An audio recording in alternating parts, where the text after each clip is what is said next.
नमस्कार दोस्तों, हमारे YouTube चैनल में आपका स्वागत है। आज फिजिक्स की क्लास को आगे बढ़ाते हुए लास्ट टॉपिक करते हैं जो है सर्कुलर मोशन। ठीक है, सर्कुलर मोशन होता क्या है पहले इस पे बात कर लेते हैं। आप सभी छोटे में मैरी गो राउंड में बैठे होंगे। मैरी गो राउंड यानी कि जो ऐसे घूमता है, ठीक है, बीच में फिक्स रहता है और वो घूमती है। आप पार्क में गए होंगे, वहां भी मिल जाएगा, ठीक है। और मेले में भी चरखियां आती हैं ऐसे में घूमने वाली, तो उसमें देखा होगा आपने एक चीज महसूस की होगी। जब भी आप ऐसे गोले में घूमते हो उस समय तो एक बल बाहर के लिए आपको धक्का मारता है हमेशा। अगर आप यहाँ पे हो, आपने हाथों से पकड़ा हुआ है, ठीक है, तो जब आप घूम रहे होंगे तो एक बल आपको बाहर के लिए धक्का मारता है। अगर आपके हाथ की पकड़ कमजोर हो जाएगी तो वो आपको बाहर फेंक देगा, ठीक है। ये ध्यान रखिएगा, उसे वो आपको बाहर फेंक देगा।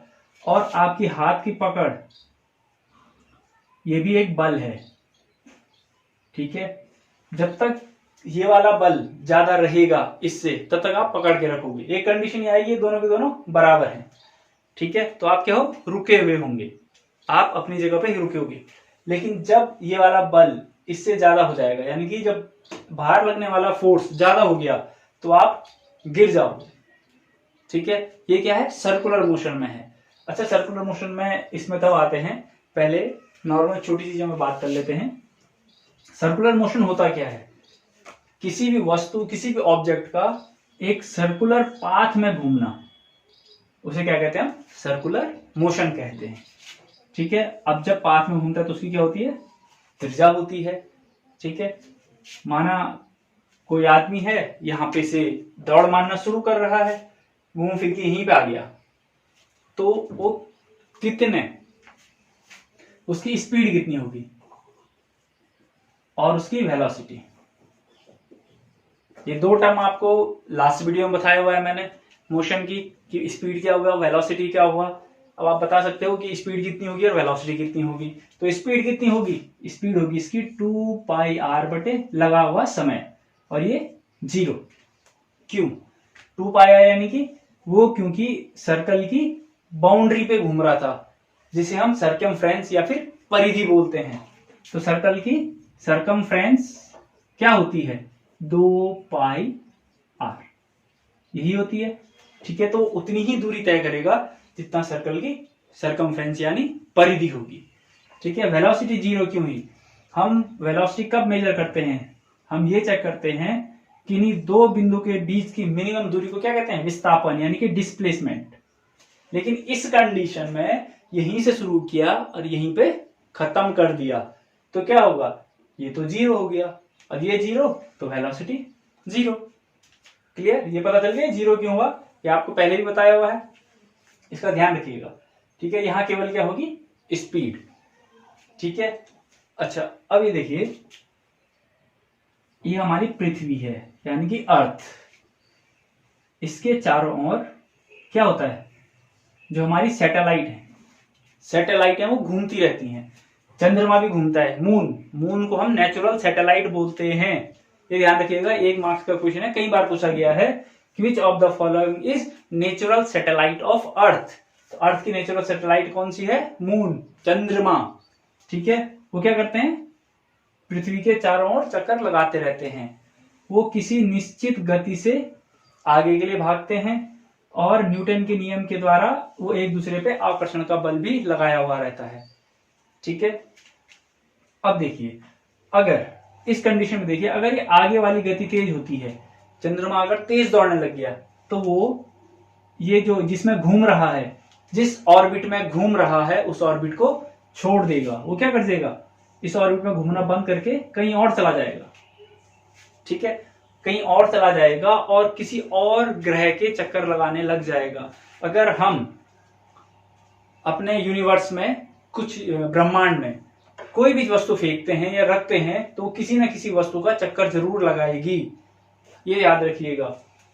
चंद्रमा हो चाहे सैटेलाइट हो चाहे कुछ भी हो, वो किसी न किसी वस्तु का चक्कर जरूर लगाएंगी। अगर चंद्रमा की घूमने वाली रिवॉल्यूशन तेज होता है, उसकी गति बढ़ती है, तो अपना ट्रैक छोड़ देगा, जिसमें घूम रहा था वो बाहर निकल जाएगा, ठीक है। अब इन दोनों को कौन सा नियम बांध के रखता है, गुरुत्वाकर्षण का नियम कि जब दो वस्तुएं हमारे यूनिवर्स में, जब दो वस्तुएं किसी निश्चित दूरी पे रखी हो तो उनके बीच क्या लगता है, गुरुत्वाकर्षण का बल लगता है, तो इसलिए वो बांध के रखती हैं। तो ये वाली गति और ये वाली गति एक दूसरे में ऐसे संबंध में रखती हैं कि ना ही जो सैटेलाइट अर्थ पे टकराए और ना ही ऑर्बिट को छोड़ के जाए। ठीक है, ये तो था नॉर्मल सैटेलाइट का। ठीक है, अब यहां दो बल काम करते हैं। जब मैंने कहा था कि कोई वस्तु घूमती है, अगर आपको किसी घूमने वाली वस्तु में रख दिया जाए तो दो बल काम करेंगे। एक, ये केंद्र है, ये त्रिज्या है, यहां पे कोई वस्तु है, अगर घूम रही है तो इसमें दो बल काम करेंगे। एक बल जो से बाहर फेंकेगा, एक बल जो से अंदर के लिए रखेगा, यानी कि दो फोर्स। क्लियर? जो अंदर के लिए लाता है उसे बोलते हैं सेंट्रीपिटल फोर्स, और जो बाहर के लिए फेंकता है उसे बोलते हैं सेंट्रीफ्यूगल फोर्स। ठीक है, अभिकेंद्रण और अपकेंद्रण ये आपने सुना होगा, केंद्र की तरफ यानी सेंटर की तरफ और सेंटर से बाहर। इस पे क्वेश्चन पूछा गया है कई बार।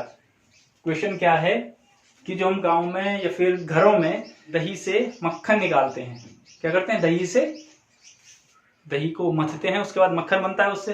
तो मक्खन किस प्रोसेस से बनता है, सेंट्रीफ्यूगल, क्योंकि वो क्या करता है, जब घूमता है तो बाहर के लिए धक्का मारता है, मक्खन क्या होता है, हल्का हो जाता है, तो वो ऊपर आ जाता है और बाहर चिपक जाता है। वो किस प्रक्रिया से निकलता है, सेंट्रीफ्यूगल की प्रोसेस से निकलता है।